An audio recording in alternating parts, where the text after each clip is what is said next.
방송에서 제공하는 투자 정보는 투자 판단에 대한 조언입니다. 방송에서 제공하는 주식의 가치, 가격 상승 및 가격 하락에 대해서는 방송사에서 보장하지 않습니다.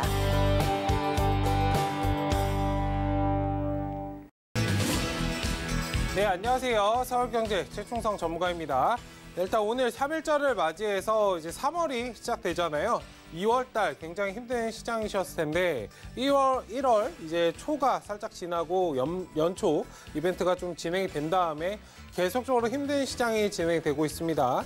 일단 그런 힘든 시장을 좀 경험을 하시면서 3월달 어떻게 좀 대응해야 될까 많이 궁금하신 그런 분들이 계실 것이기 때문에 일단 제가 특별한 좀 강의를 준비해봤습니다. 일단 저와 함께 강의를 진행을 들어보시면서 3월달 시장을 어떻게 대응해야 될지 좀 살펴보는 그런 시간을 가져보시면 좋겠습니다. 자, 그럼 지금부터 강의 진행하도록 하겠습니다. 네, 3월 시장 대응 전략에 대해서 살펴보는 그러한 오늘 시간인데요. 일단 제가 목차처럼 만들어놨어요. 간단하게 첫 번째부터 살펴보면 3월 어떻게 대응해야 될까? 그리고 두 번째 재정, 통화 정책, 부채 증가에 대해서 살펴보는 그런 시간을 가져보도록 하고, 현재 증시는 거품인가 이런 뉴스나 기사들 많이 보셨을 텐데 맥락 지수 우리가 많이 알고 있죠. 그런 부분들 말고 이제 버핏 지수에 대해서 투자를 하시는 분들이라면 버핏 지수에 대해서 많이 들어보셨을 텐데 그런 부분들을 살펴보는 시간을 가져보도록 하겠습니다. 그리고 다음으로 달러 가치가 떨어진다면 대체 자산은 어디로 이동을 할 것인가? 사실 이 부분은 이제 질문인데 뉴스나 이런 부분들 다 보셨다면은 관심이 아예 없으신 게 아니라면 어디로 가는지 이제 보이거든요. 그 부분에 대해서도 살펴보는 그런 시간을 가져보도록 하고, 관심 있게 봐야 하는 섹터, 지금 시장은 계속적으로 이제 상승도 아니고 하락도 아니고 변동이 굉장히 많이 발생하는 그런 시장에서 어떤 섹터를 관심 있게 봐야 내가 시장을 잘 이겨낼 수 있을까? 이러한 시장에서 강하게 좀 살아날 수 있는, 버틸 수 있는 그런 종목들은 섹터들은 무엇인가에 대해서 살펴보는 그런 시간을 가져보도록 하겠습니다. 네, 그리고 다음으로 마지막으로 이제 살펴볼 종목은 포트폴리오 전략. 사실 이 부분이 가장 궁금하실 거예요. 네. 그렇기 때문에 포트폴리오를 어떻게 좀 대응해야 될까? 수익을 말한다나 방송을 통해서 제가 많이 말씀드렸던 부분이기 때문에 이 부분도 한번 체크해보는 그런 시간을 가져보도록 하겠습니다. 자, 그럼 첫 번째로 3월 시장은 어떻게 대응해야 될까에 대해서 제가 첫 번째로 목차로 남겨드렸는데, 사실 이 부분은 이제 최종적으로 마지막에 진행이 되는 부분이기 때문에 맨 끝에서 제가 살펴봐 드리도록 하겠습니다. 자, 첫 번째로 재정 통화 정책에 대해서 말씀을 드리도록 하겠습니다. 굉장히 조금 거시적인 관점이고 하기 때문에 사실 이런 부분들을 들으시면 굉장히 지루하신 분들이 많으신데, 이런 부분들을 잘 이해하셔야 사실 기존에, 그러니까 2000년도, 2021년도에는 이전 증시에는 사실 이런 부분들을 잘 체크를 안 하셔도 돼요. 지수가 어느 정도 상승을 하고 있는 그런 상승 중이었고 눌림도 중간에 나왔지만 지금은 유동성이라는 부분들이 있잖아요. 사실 이전에도 이 유동성, 재정, 통화 정책이나 이런 부분들은 우리가 이제 위기를 겪을 때마다 쉽게 2008년도 리먼 브라더스가 터졌을 때, 그리고 21년도, 20년도부터 이제 터졌는데, 크게는 이제 두 시기에 이제 재정 통화 정책을 많이 펼치면서 부채가 굉장히 많이 증가하는 그런 모습을 보였어요. 일단은 여기 보시면은 하단에 이제 그래프를 보신다면 장기 평균이 이제 106%예요. 일반적으로 이제 100% 기준보다 살짝 높죠. 이 구간보다 높으면 굉장히 이제 부채가 많아진다라고 우리가 느끼는 그런 모습인데, 돈을 푸는 것도 좋아요. 그런데 돈을 이제 부채가 많이 증가하거든요. 돈을 푼다는 얘기는 우리가 투자처가 마땅히 없기 때문이고, 돈을 풀므로써 그런 자산들이 이제 가격이 굉장히 급변동이 심하게 발생을 하기 때문에, 최근에 이제 예를 들어서 부동산을 보시면 돼요. 부동산 가격이 굉장히 많이 올라갔죠. 물론 정책이라는 부분도 있지만 정책을 제외하고 일반적으로 굉장히 시중에 많이 돈이 풀리면 인플레이션이 발생을 하잖아요. 그럼 자산의 가치는 화폐 가치가 떨어지기 때문에 자산 가치가 상대적으로 가격이 높게 보일 수밖에 없거든요. 어쨌든 지금은 부채가 굉장히 많이 있습니다. 뭐 뉴스를 보셔도 아실 거고 내가 실제로 경험하고 있으신 분들이 계실 수도 있어요. 경기나 이런 부분들이 좋지 않기 때문에 내가 돈을 어디서 은행이든 어디서 끌어와서 대출을 받아 오시거나 뭐 사업을 하시는 분들은 더더욱 그런 것들을 최전선에서 조금 맞닿으시기 때문에 뼈저리게 좀 느끼시겠죠. 어쨌든 평균적으로 2008년도 이 당시만 해도 굉장히 106%보다 한 70% 정도 상승을 했었는데요. 지금은 270%예요. 굉장히 많이 올라온 그런 구간이기 때문에 지금 사실 부채가 어마어마합니다. 거의 경험하지 못했던 것을 우리가 경험을 하는 건데 사실 주식시장도 그래요. 저도 짧게 한 건 아니고 10년 넘게 진행을 해봤지만 사실 이런 시장 자체를 처음 봐요. 네, 그렇기 때문에 그만큼 시중에 돈이 많이 풀렸고 우리가 유동성이라고 하는 부분들 사실 그렇기 때문에 주식 자체가 지금 예측 가능한 그런 범위를 지금 벗어났다. 일반적으로 우리가 경험했던 그런 시장들이 아니기 때문에 오늘 같은 경우에도 이제 매수나 이런 것들 개인들 하는 거 보면 최근에 이제 거의 1조, 2조 매수를 했다 하면 거의 그 정도 사죠. 예전에는 개인들이 몇 조씩 사는 경우가 정말 드물었거든요. 어쨌든 그런 부분들도 사실 뭐 현금으로 투자하시는 분들도 계시겠지만 일반적으로 거의 부채입니다.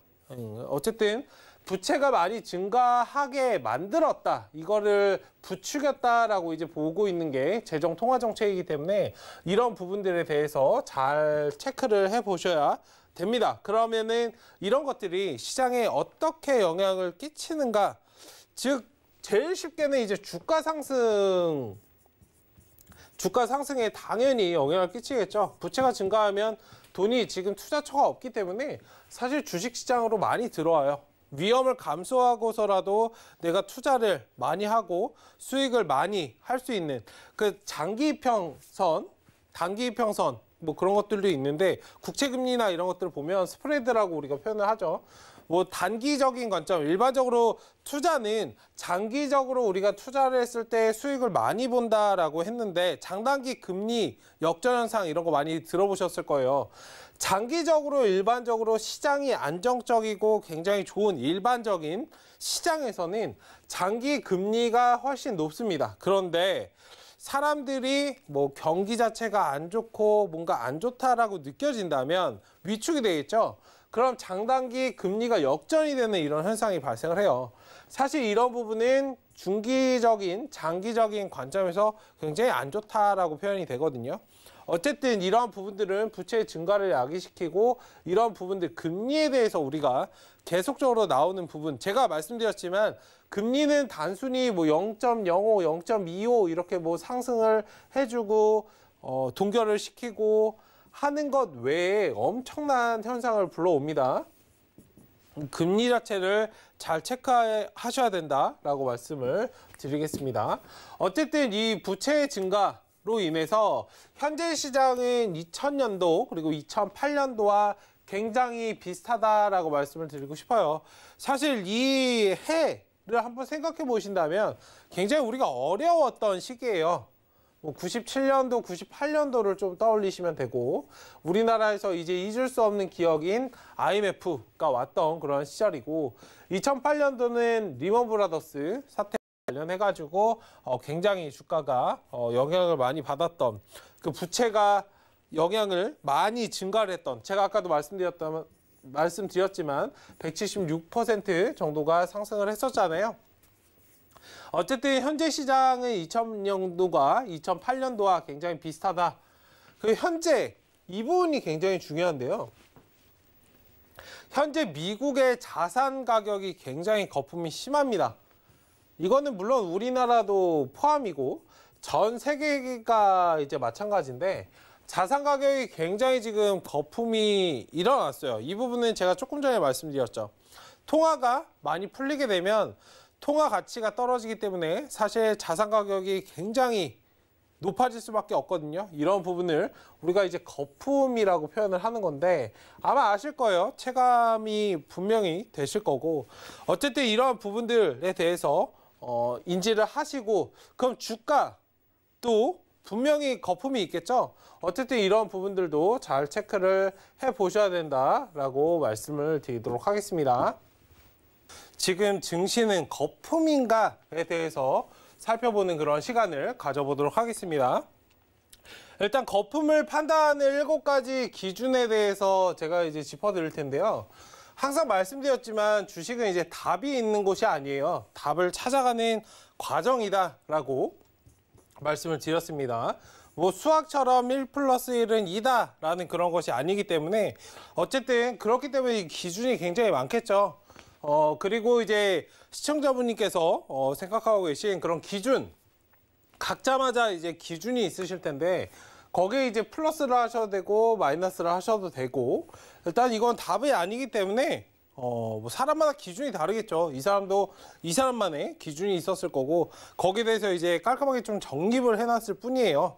네, 어쨌든 그런 부분들 잘 체크를 해보시고 자, 처음부터 살펴보도록 하겠습니다. 자, 그럼 주가가 전통적인 척도보다 높은가 굉장히 조금 외국 그거를 좀 번역해 놓은 거라 좀 딱딱하게 표현이 됐는데 주가가 전통적인 척도보다 높은가 기존에 우리가 사실 뭐 삼성전자를 예로 들어 드릴게요. 굉장히 많이 관심이 있으시니까 삼성전자 관련해서는 사실 지금 시장 주식을 오래 하셨던 분들 뭐 5년 이상 아니면 작년 최소 작년 이전부터 이제 하셨던 분들은 지금 시장 자체가 굉장히 대응하시기가 굉장히 어려우실 거예요. 그리고 저도 이제 방송을 통해서 많이 말씀을 드린 게 현재 시장은 유동성이라는 것 때문에 뭔가 기존의 기술적인 분석보다는 그때그때 상황에 맞춰서 대응하자라고 많이 말씀을 드리거든요. 대응을 하자. 그러니까 사실 기존에 뭐 대형주를 최근에 매매하셨던 분들은 아실 거예요. 그러니까 기본적으로 우리가 알고 있는 뭐 5일선, 11선, 21선,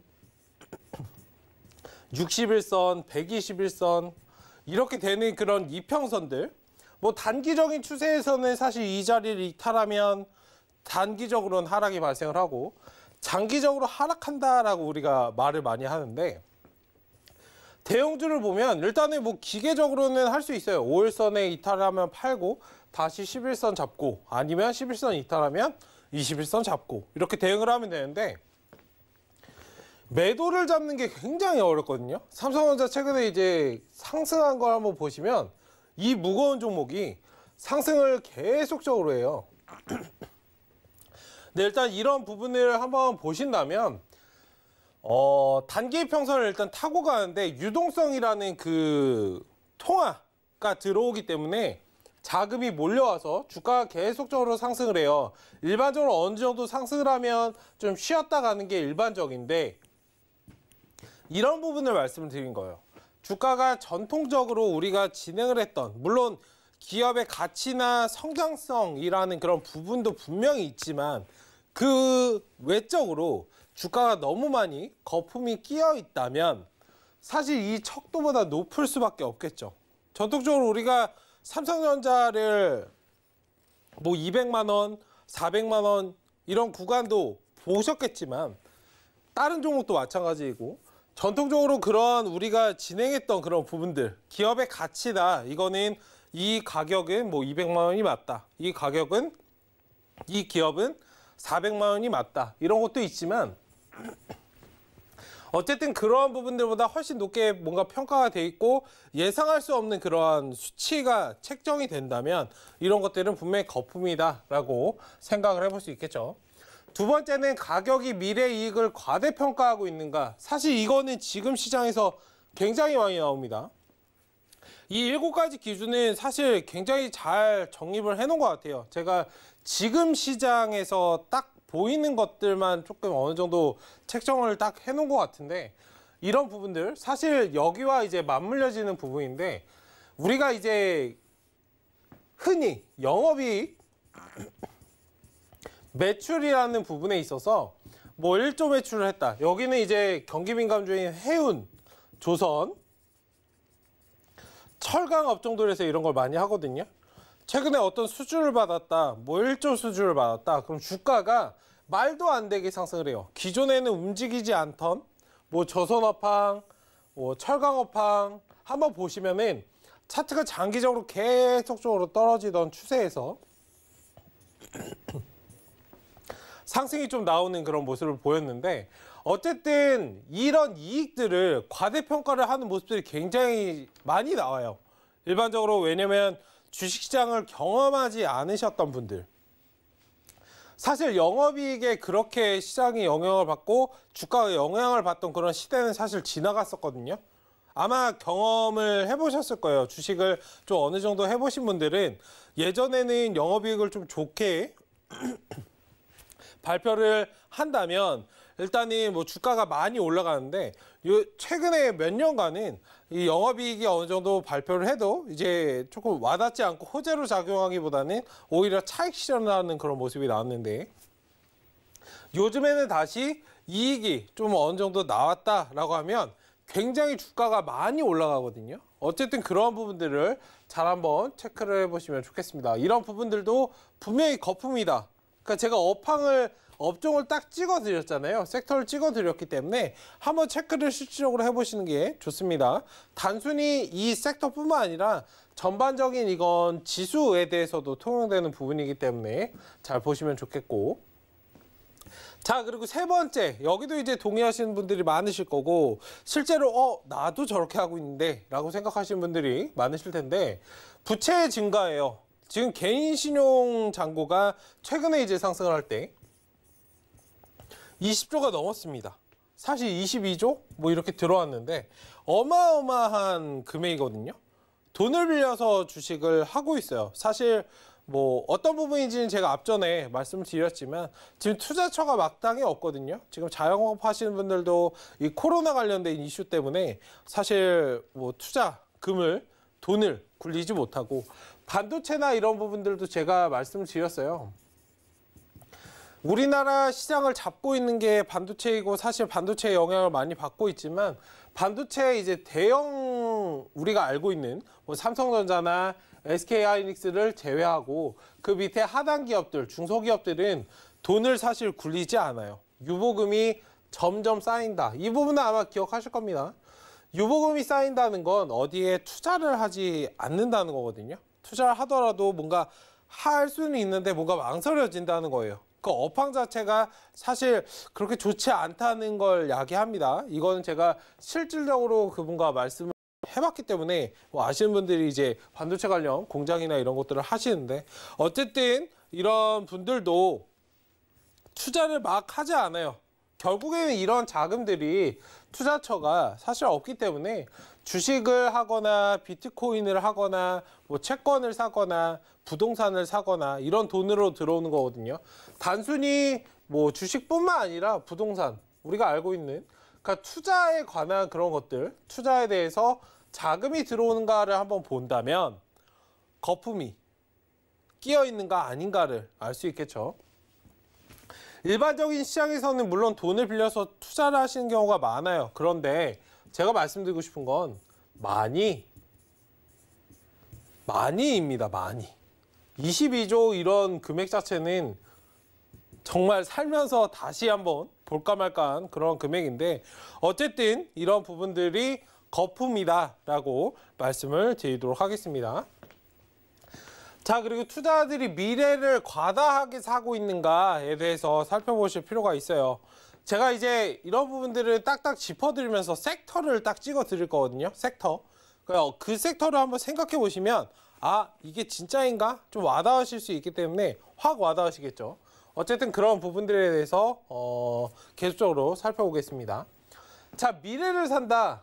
뭐 업황이나 이런 부분들, 반도체나 이런 부분들도 있지만 확 와닿게 제가 말씀을 드리면 항공 관련주, 여행 관련주 한번 생각해 보세요. 아, 이거구나 라고 하시는 분들 있으실 텐데 미래를 과다하게 사고 있죠.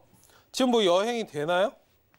사실 뭐 국내 여행 은 어느 정도 진행이 될지언정 해외여행이나 이런 부분들은 지금 진행이 되지 않잖아요.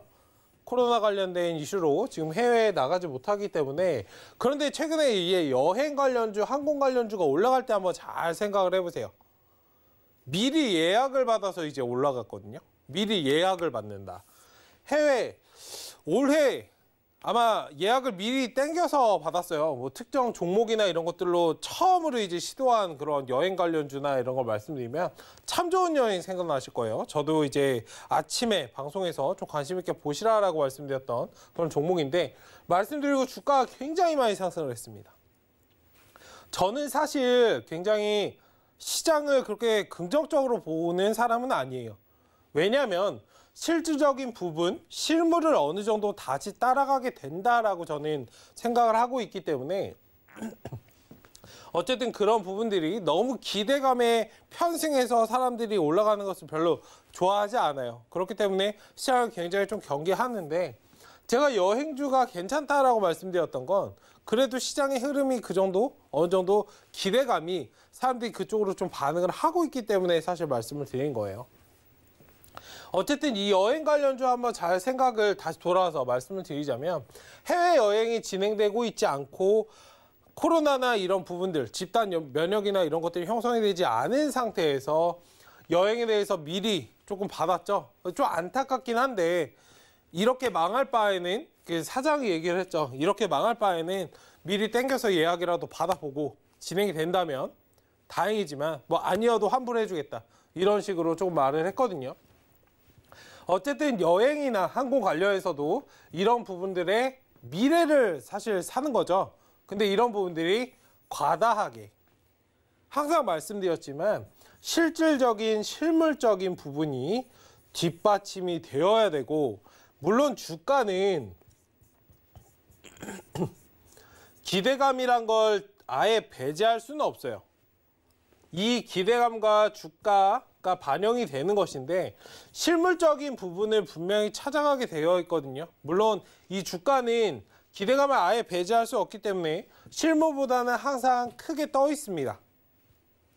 하지만 항상 여기도 이제 포인트가 있죠. 과다하게 뭐든 적당히가 좋잖아요. 어쨌든 이런 부분들 과다하게 사고 기대감을 가지고 있는가. 최근에 뭐 카지노 관련주나 이런 것도 한번 잘 생각을 해보세요. 화장품 관련주나 물론 기본적인 가치 측면에서는 좋지만 화장품이나 뭐 이런 부분들은 사실 외국인들 수주가 들어오거나 해가지고 이제 주가가 올라가는 경우가 많죠.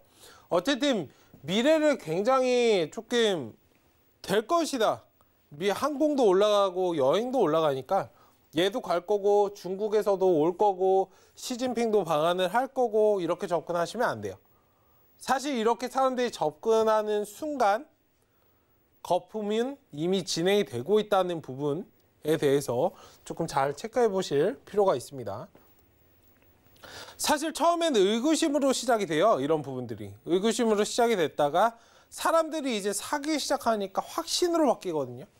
사실 이 확신을 다시 의구심으로 바꾸기는 굉장히 어렵기 때문에 처음부터 조금은 경계를 많이 하실 필요가 있다라고 말씀드리겠습니다. 자, 그럼 여섯 번째 시장의 다섯 번째죠. 다섯 번째로 시장의 신규 참여자가 늘고 있는가.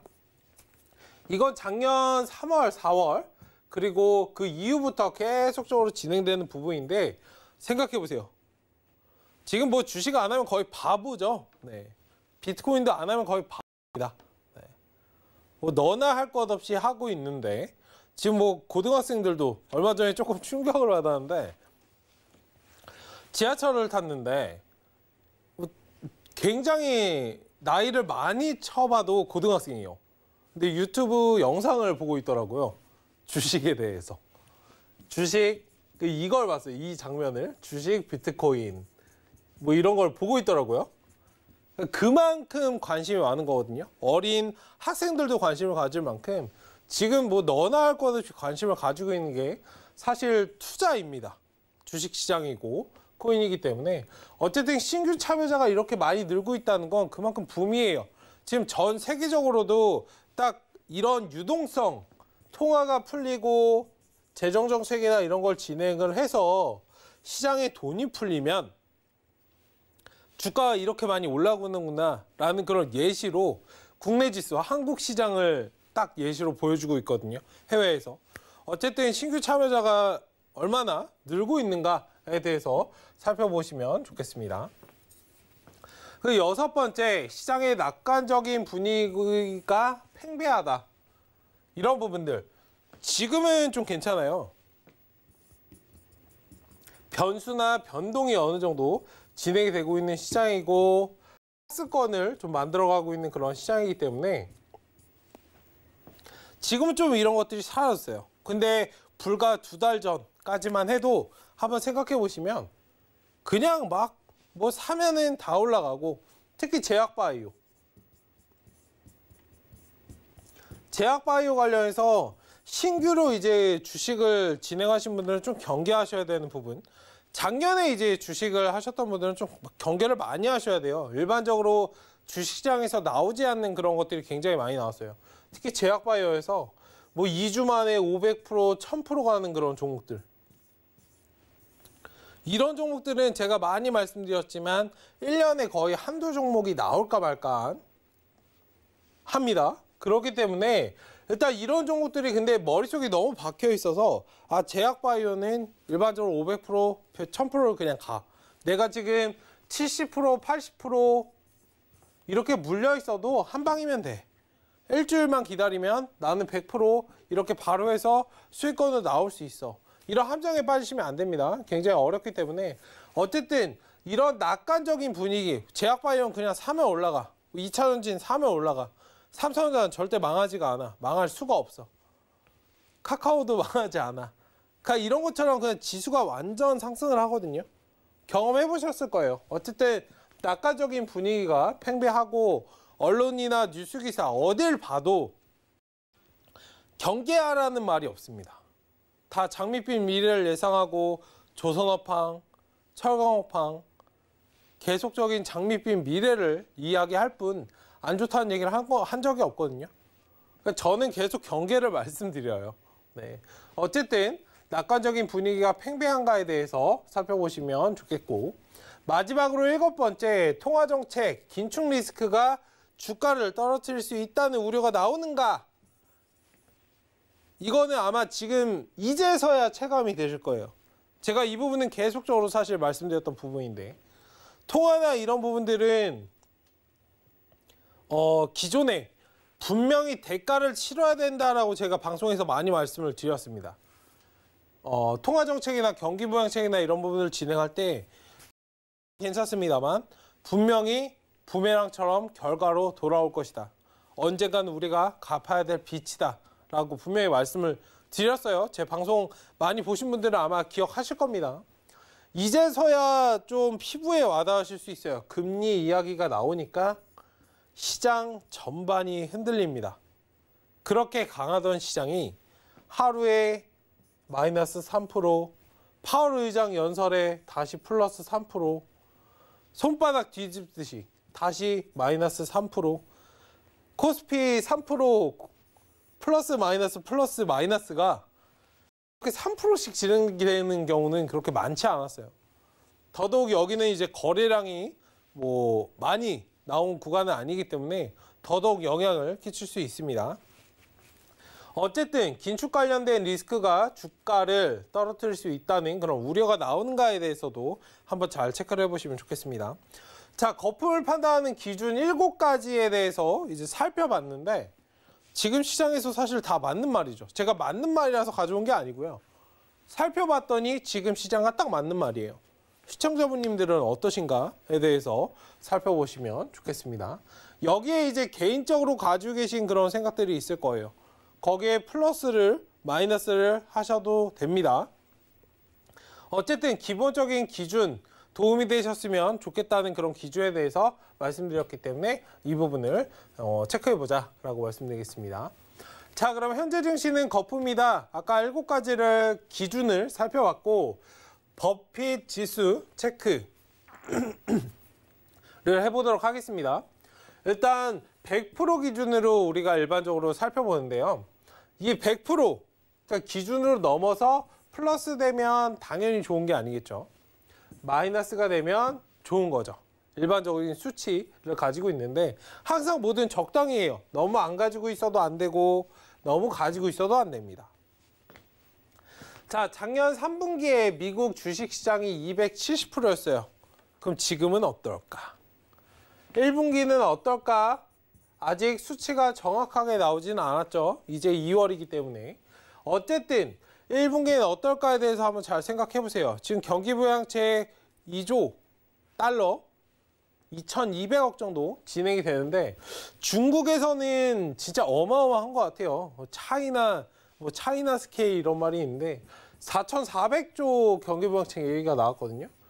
눈을 뜨고 의심을 했어요. 4,400억이 아닌 4,400조입니다. 거의 미국의 배로 이제 부양책을 진행을 한다는데 어쨌든 그만큼 거품이 많이 껴있는 시장이다. 버핏 지수가 100 기준으로 왔다 갔다 하는데 여기서 거의 2배가 넘어가는 수치이기 때문에 조금 조심할 필요가 있고 S&P 같은 경우에 평균이 16배인데 지금 40배예요. 2배가 넘습니다. 엄청나게 퍼는 알고 계시잖아요. 우리가 흔히 얘기하는 저평가, 저 PBR 많이 알고 계시죠? 어쨌든 퍼가 낮을수록 좋은 건데 지금은 굉장히 고평가되어 있는 그런 구간이다. 자, 한국 시장은 어떨까에 대해서 살펴보면 123%. 제 생각에는 이제 이건 작년 수치이기 때문에 올해 수치로 하면은 더 많이 될 거예요. 네.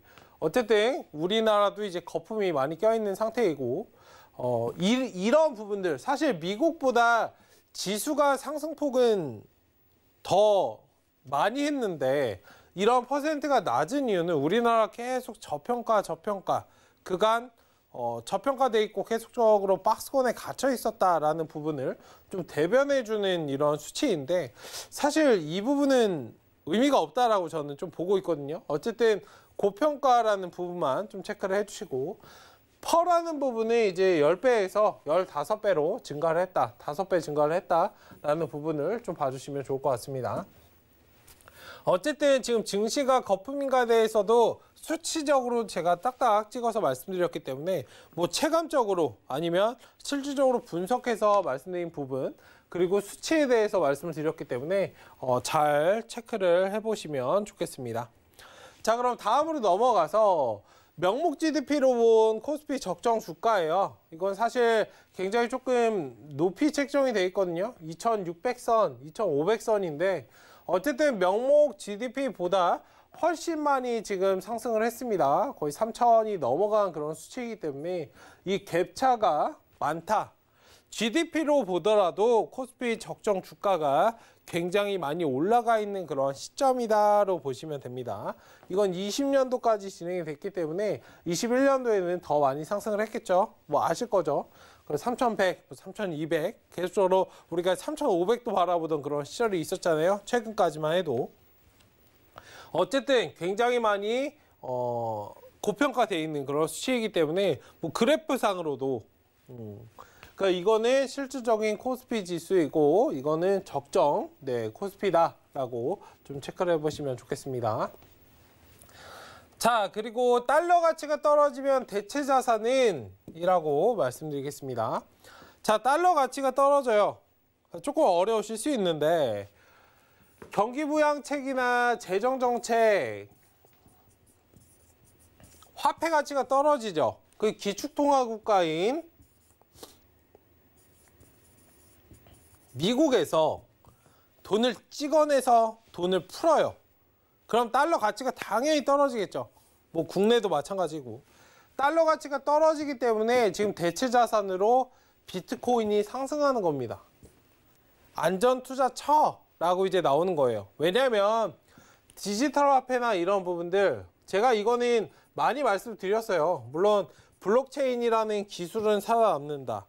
지금 뭐 코인이나 이런 것들은 없어지더라도 블록체인이라는 기술은 분명히 살아남을 것이다 라고 말씀을 드렸어요.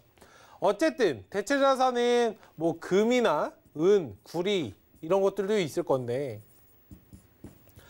비철금속 같은 것들 플러스로 비트코인이 이제 거의 19년도, 저도 이것을 처음에 좀 받아들이는 데는 굉장히 조금 오랜 시간이 걸렸어요. 코인이 과연 통화에 대해서 대체할 수 있을까? 투자처가 될 수 있을까? 제가 19년도에 이 부분을 좀 받아들였거든요. 근데 이제 워렌 버핏도, 우리가 알고 있는 워렌 버핏도 이런 부분을 좀 받아들였죠. 사실 19년도 제가 받아들일 때만 해도 아직까지도 받아들이시지 못하고 계셨거든요. 워렌 버핏은. 일단은 투기다 이런 부분들은 분명히 맞아요. 뭔가 실질적으로 우리가 보이고 뭐 기업이나 이런 부분들의 성장성에 보고 베팅을 하는 것이 아니고, 투자를 하는 게 아니고, 그런 뭐 급등락이나 이런 부분들에 좀 투자를 하기 때문에 그 블록체인이라는 그런 기술, 단순히 그것 외에 다른 부분들에 투자할 건덕지가 있을까라는 의문이 드는 건 아직까지도 있지만, 대체 자산으로 가고 있다는 부분은 분명합니다. 뭐 주가가 올라가는 걸 본다면 아마 아실 수 있겠고, 6,500만 원이 넘는 그런 수치를 달성을 했었잖아요. 어쨌든 달러 가치가 떨어지기 때문에 대체 자산으로 금은 구리도 있는데, 신흥 세력인 비트코인 탄력성이 굉장히 크죠. 금이나 은이나 구리 같은 경우에는 물론 올라가긴 하지만 사실 요즘에는 돈은 돈으로 갚는 그런 시대이기 때문에 비트코인이 더 많이 좀 급부상을 하는 거고, 사실 여기에도 이유가 있어요. 지금 시대가 변했기 때문인데, 금, 은, 구리, 우리가 많이 알고 있는 이러한 것들은 조금 나이 드신 분들, 좀 안정적인 뭐 투자를 좀 원하시는 분들은 이제 금은 구리에 투자하시는데, 20, 30대들은 20대에서 30대들은 비트코인에 투자를 해요. 그리고 신규 계좌, 그러니까 시대의 변화를 한번 잘 생각해 보셔야 돼요. 신규 계좌는 뭐 나이 드신 분들이 하시는 것보다 지금 20, 30대가 많이 하죠. 왜냐면 투자처가 마땅히 없고, 사실 취업을 해서 직장을 구해야 하는 나이인데, 지금 코로나 관련된 이슈로 더더욱 이제 취업문이 잘 열리지 않기 때문에 오히려 투자를 더 많이 해요. 그래서 변동성이 큰, 그리고 좀 공격적이죠. 사실 젊을 때는 굉장히 공격적이잖아요. 그렇기 때문에 이 비트코인에 많이 들어오거든요. 사실 일반적인 주식시장에서는 얘가 더 강하게 움직여요. 그런데 신규 계좌가 많이 유입이 됐다는 건 그만큼 젊은 세대들이 많이 들어왔기 때문에, 상대적으로를 말씀드린 겁니다. 신규 계좌가 많이 들어왔기 때문에 젊은 세대들이 많이 들어와서 비트코인에 그만큼 위험성에 베팅하는 그런 심리가 굉장히 강하다. 그래서 굉장히 많이 상승을 하는 거예요. 상승 폭작체가 이제 차원이 나죠. 차이가 어마어마하게 납니다. 차원이 다르기 때문에 어쨌든 그러한 부분들에서 조금 비트코인과 금은구리, 비철금속에 대해서 좀 이해하시면 될 것 같아요. 이게 굉장히 쉽죠. 아, 저래서 비트코인이 올라갔었구나 라고 이제 생각하시는 분들이 계실 수 있는데, 어쨌든 이런 부분들을 잘 체크를 해보시면 좋겠습니다. 자, 그리고 다음으로 살펴봐야 될 중요한 부분, 이제 4월 달에서 우리가 좀 준비해야 될 것들은 관심 있게 봐야 하는 섹터에 대해서 살펴볼 거예요. 여전히 전기차, 헬스케어 관련해서 건강이라고 표현드리고 싶은데, 전기차나 건강에 대해서 계속적으로 사람들이 많이 관심을 가지고 있어요. 결국에는 이제 친환경에 대한 거거든요. 환경이 굉장히 좋지 않기 때문에 사실 뭐 제조업이나 이런 것들을 많이 진행을 하고 공장이 이제 생겨나면서 그런 뭐 업체나 이런 것들을 가동을 하고 환경이 굉장히 안 좋아졌죠. 그러면서 사람들이 이제 관심을 가진 거예요. 뭐 그 영화 같은 거 한번 생각해 보시면 됩니다. 뭐 SF나 그런 영화를 한번 보시면 뭐 2040년, 2050년 이렇게 옛날 미래의 모습을 보여주죠. 그건 이제 시뮬레이션으로 굴린 거기 때문에 뭐 지금 우리가 논의되고 있는 뭐 지구 온난화나 이런 부분들이 계속 진행이 되면 막 마스크 쓰고 다니잖아요. 영화 하는 내내. 그러니까 마스크 쓰는 걸로 그냥 시작이 되죠. 나무나 이런 것들은 없고 건물만 잔뜩 있고 무슨 설비 같은 것들은 분명히 좋아졌어요. 뭐 날아다니는 자동차나 이런 것들은 있을 텐데 이런 시뮬레이션을 굴리다 보니까 환경에 대해서 사람들이 관심을 가진 거예요. 당연히 이 환경이 좋지 않으면 건강이 영향을 끼치기 때문에 건강에 대해서도 관심을 많이 가지고 있는 거고, 환경을 최대한 어떻게 좋게 바꿔 나갈까에 대해서 계속적으로 논의되고 있는 부분이기 때문에 친환경이거든요. 친환경. 자, 관심 있게 봐야 할 섹터는 큰 맥락에서는 이제 친환경이다 라고 생각을 하시면 돼요. 여기에는 제가 항상 말씀드렸지만 가지치기를 잘 하셔야 됩니다. 친환경은 뭐가 있을까요? 여기 써 있는 전기차, 뭐 수소차도 있을 거고, 여기서 이제 파생이 돼서 무슨 2차전지 배터리나 뭐 수소차, 자동차 부품이나 아까 말씀드렸던 날아다니는 차이기 때문에 자율주행이거나 드론도 있겠죠. 네.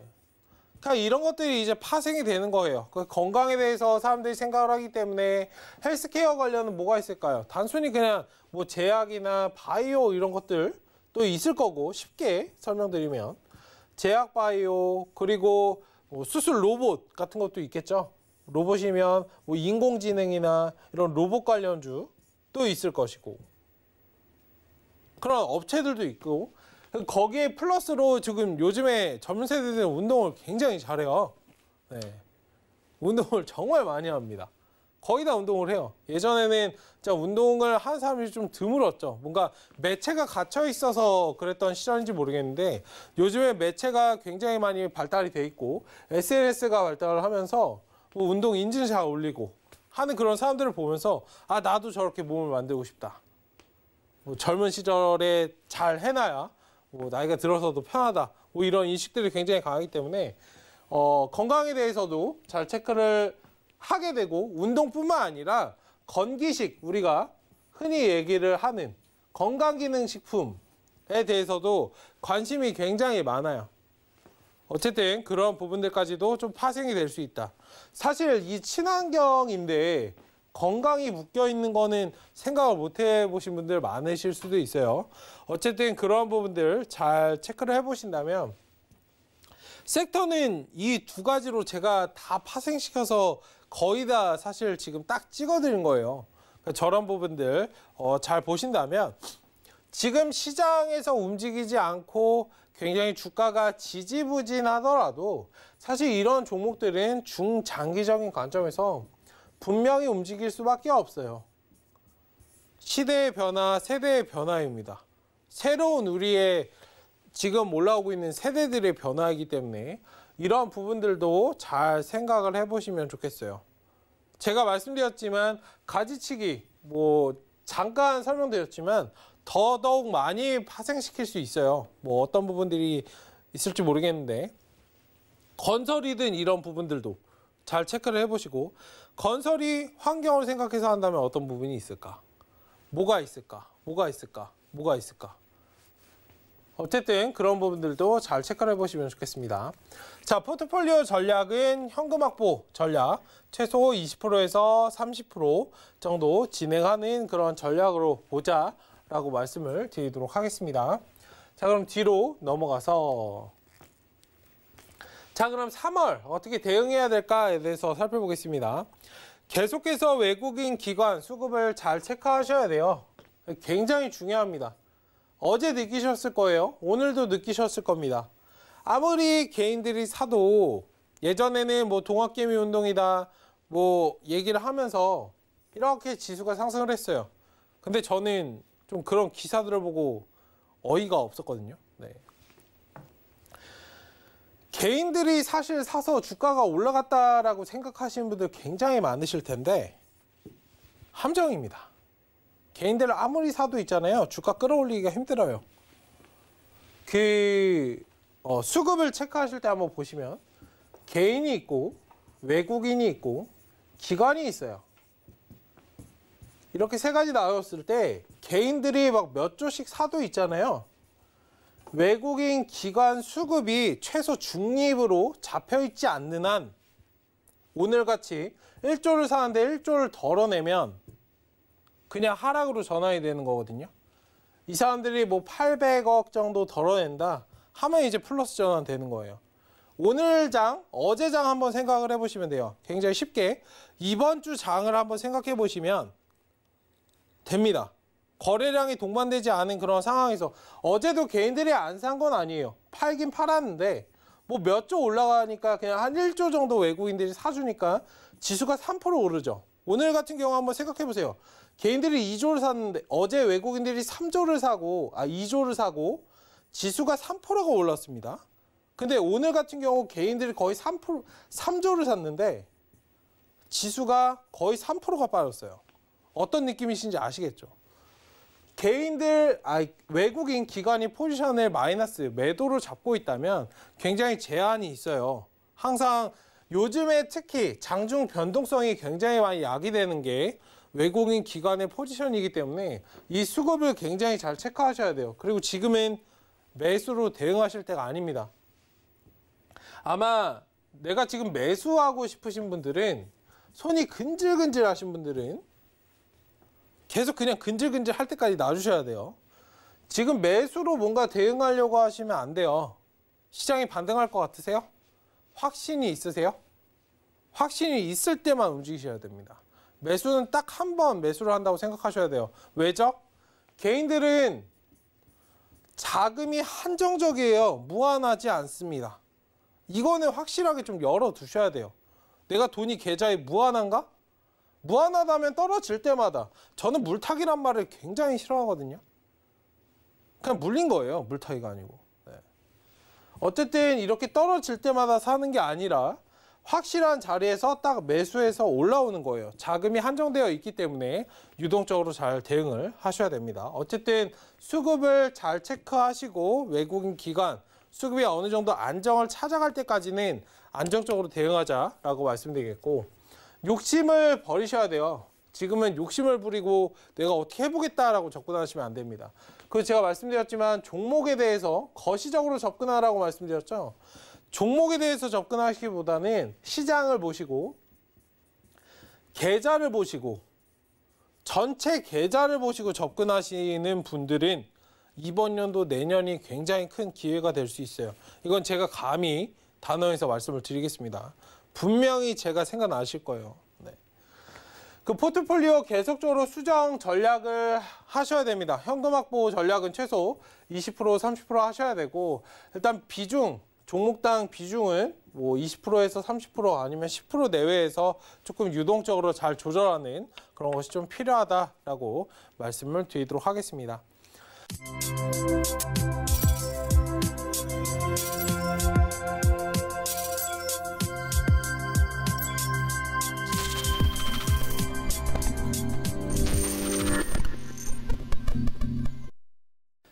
네, 지금 1시간 동안 제가 3월달 대응 전략에 대해서 살펴봤는데 어떻게 하면 좀 시장을 여유롭게 좀 대응을 하고 이 힘든 시장을 잘 이겨낼 수 있을지에 대해서 살펴보는 그런 시간을 가졌습니다. 뭐 짧은 강의였지만 제가 중요한 것들만 딱 찝어드렸기 때문에 잘 한번 체크를 해보시고 이런 부분들이 좀 도움을 얻으셔가지고 3월 시장 대응하시는데 많이 도움이 되셨으면 좋겠습니다. 네, 일단은 강의는 오늘 여기서 마무리하도록 하고 다음에 저는 더 알차고 좋은 내용으로 다시 찾아뵙도록 하겠습니다. 네, 지금까지 서울경제 최충성 전문가였습니다. 네, 감사합니다.